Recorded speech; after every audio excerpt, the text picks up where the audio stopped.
We've got this, Sarah Sanders, earlier today. Watch. The president's message has been right all along. We have a crisis at the border, both a national security and a humanitarian crisis. Democrats have got to stop ignoring the problem, sit down with the president at the table, and help us come to a solution. So that is with regard to the White House hammering home its message on border security as a new migrant caravan leaving Honduras. An estimated 2,000 people heading for the U.S. border. Tom Homan, former acting ICE director, Fox News contributor. Sir, how are you? And welcome back to our program here. Those people in the caravan are telling Griff Jenkins and others this route is not safe. They cannot do it alone. That's why they're sending out the social media calls for people to gather and then make the march toward the north. When did the caravan stop? The caravans aren't going to stop. I said months ago when the last caravan came that the caravans are going to keep forming.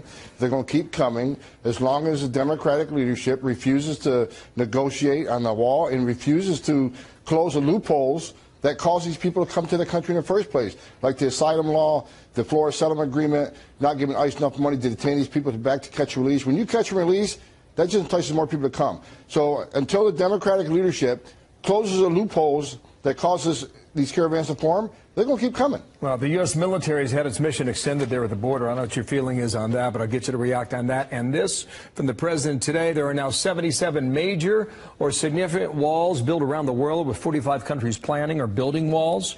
Over 800 miles of walls have been built in Europe since only 2015. They have all been recognized as close to 100% successful. He writes, stop the crime at our southern border. What's our next move then, sir, based on that answer?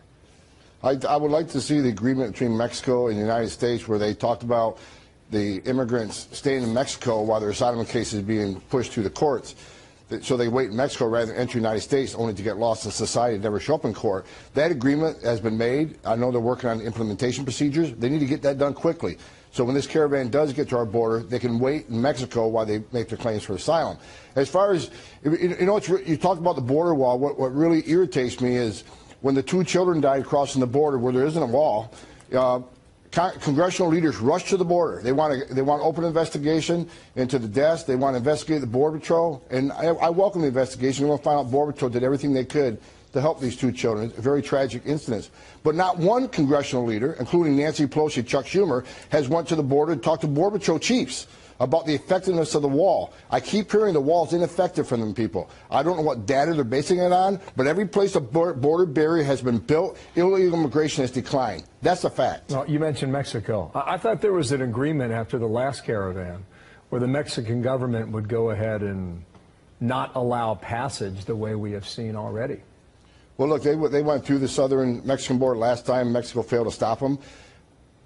I find it hard to believe they couldn't stop them. So, once again, Mexico needs to stop them at their southern border. However, for those that get in, that want to come to the port of entry, claim asylum, we need to make that agreement operational where they wait in Mexico until they get that hearing, because 92% of them will not get relief from the immigration courts, and they'll be ordered removed. So we need to keep it in Mexico rather than get in the United States, disappear in society with the other 12, 13 million people. Oh. Sir, thank you for coming back here.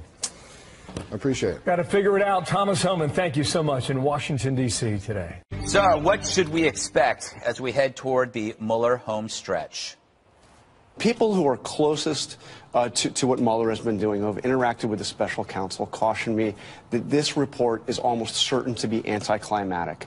That if you look at what the FBI was investigating in that New York Times report, look at what they were investigating, Mueller did not go anywhere with that investigation. He has been writing his report in real time through these indictments, and we have seen nothing from Mueller on the central question of, was there any coordination, collusion with the Russians in the effort to meddle in the elections? Or was there even any knowledge on the part of the president or anybody in his campaign with what the Russians were doing?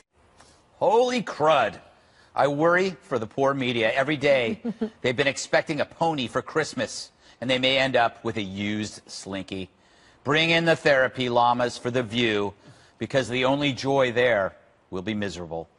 So could the most ginned-up scandal ever be simply a figment of the imagination? Short answer, yes. Long answer, hell yes.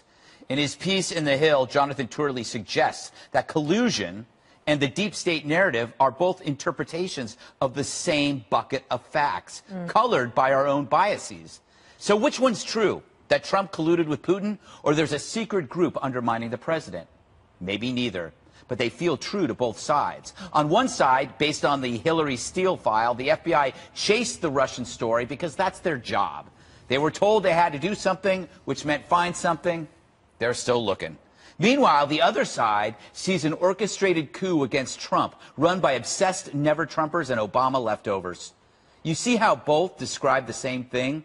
That both feel right, especially because biases are easily confirmed when what we want to see is presented as somehow true.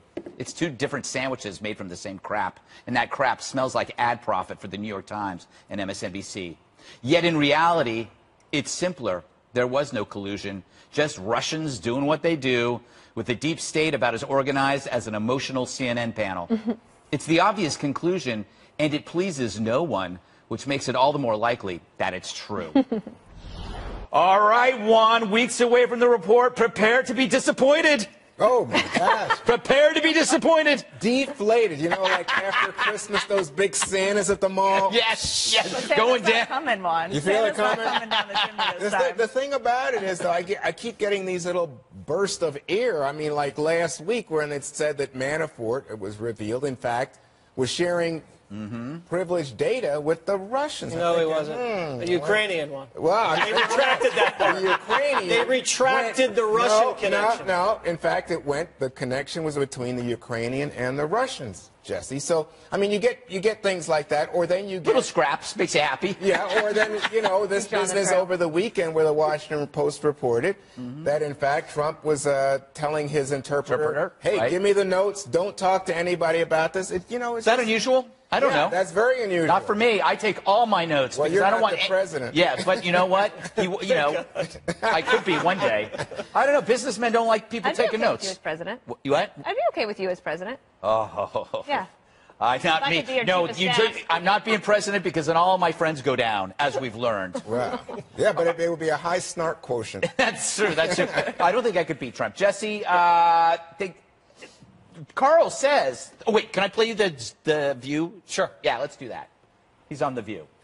On the central question of did Donald Trump or anybody in his campaign coordinate or collude with the Russians in their effort to meddle in the 2016 campaign, we have seen zero evidence of that. And Manafort. no, well, we look. Manafort has been indicted because of his personal corruption. You're saying there's no indication, but Mueller has kept this investigation very close to the vest. So there may be no indication right now, but we don't really know because he's been so very good at that. We still don't know what we don't know. We don't know what we don't know. I think but we know a lot. You know, Jesse, he's trying to break it to him like he's breaking up with him. He's no pro-Trumper. I mean, Trump just yelled at him over the weekend, right? Was that last week? That was Pence. But they probably both yelled at him. And Trump. They did. I'm not going to say anything disparaging about The View. Very good show. Very good show, that View. You're never going to be on it. We'll Try see. as you might. We'll see, Greg. I'll be on it once. And that'll be it. You better make it good. Right. I had an uncle, and this was his philosophy. He assumed everyone he met was a child molester. And then he worked back from that assumption. Okay? That is the strangest segue. He assumed the worst about everybody. Right, okay. And this is my point. My point is the FBI assumed Trump was a puppet of Putin. Okay? And that's what bakes into everything that they do. When Trump came in, he wasn't really going after Russia. He thought China was the biggest national security threat. And that's just a difference of opinion. And it's true. But they criminalized that. He also came in and said, you know, hack crooked Hillary. We'd like to see those emails. It was a joke. It wasn't an actual attempt to hack. The FBI culture is a very Russian-influenced culture. They've been fighting the Cold War for 2 generations. If a politician, not a businessman, comes in and doesn't play ball with the conventional wisdom of Washington establishment, they automatically assume he's a Russian spy. So when they have this thing, there's this rumor that they changed the at the RNC, the GOP platform against Ukraine. That was fake news. They never did. They never watered it down. They actually made it tougher against Russia. When Donald Trump comes in, he fires Comey, and they think Comey's a prince. You can't touch him. Jesse, you know I love Comey and all his minions, Jesse, they have been fired, they have been indicted, they have been demoted. They are up on charges, Juan. They've had their text messages destroyed suspiciously. These people assumed Donald Trump was a Russian puppet and worked back from there. And I think that's very dangerous and naive. Jesse, everybody else has to speak, so I'll just be brief and say that I think that before the election in 2016, there were 4 Trump associates under investigation for their ties to Russia. But Juan, can I just stop you? Why didn't they protect the Trump campaign? Why did the FBI give them a warning and say, hey, guys, the Russians might try to influence things. Maybe you guys could look out for that. Instead, they tried to trap the Trump campaign instead of protect them. Excuse me, Jesse, didn't George Papadopoulos in London tell the Australian ambassador, oh, we have information? No, he didn't. All right, let me ask Dana quickly a question. Okay. Yes, please. If President Trump indeed is a Russian agent, and who says he's not, do you think Mueller would not have acted the first sign of evidence? Go, no, I'm going to take my time with this investigation while we have a Russian agent. I do think that, Bill Barr, who is the president's nominee for Attorney General, he's testifying tomorrow, and he says in his pre-testimony, I'm going to let Mueller finish his job, but he refers to him as Bob, right? So, they know each other. Right. And I think that if Mueller did not do a thorough investigation, right, the left would never be satisfied. Right. So he's got to do all of the right things. Jonathan Karl is a very good, responsible journalist, had a lot of experience with him over the years. Of course, he could make you mad, too, once in a while, but really fair. The thing is, Greg, what is worse for Democrats? President Trump being a Russian agent or President Trump not being a Russian agent? That's what you have to ask yourself. That is a good question. Good one. So, Katie, do you think the media has their share of blame in raising expectations? No. This drumbeat? They've been totally responsible with all of the reporting on the Russia incident. Look, this is like the biggest conspiracy theory ever from the left at this point. I mean, the fact that we are discussing whether the President of the United States is a Russian agent, a guy who allegedly had the most incompetent campaign in the history of America, somehow makes it into the White House, and now all of a sudden he's competent enough to not only get into the White House, but to be a double agent for the United States and for the Russians. It's quite amazing. But on the double standard, when you read the New York Times story about why the FBI opened this counterintelligence investigation, which, by the way, they can open on anybody for any reason, apparently, there was no evidence in the piece cited about why they did that.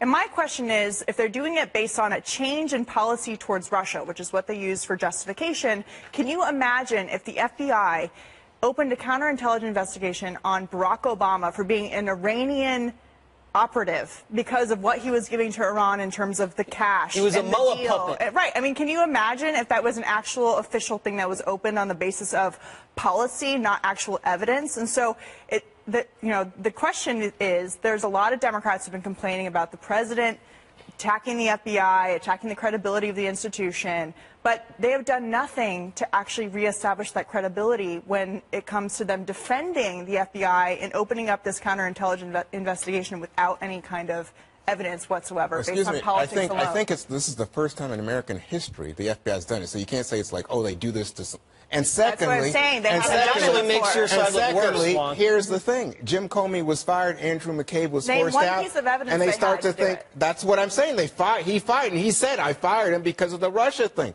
Huh.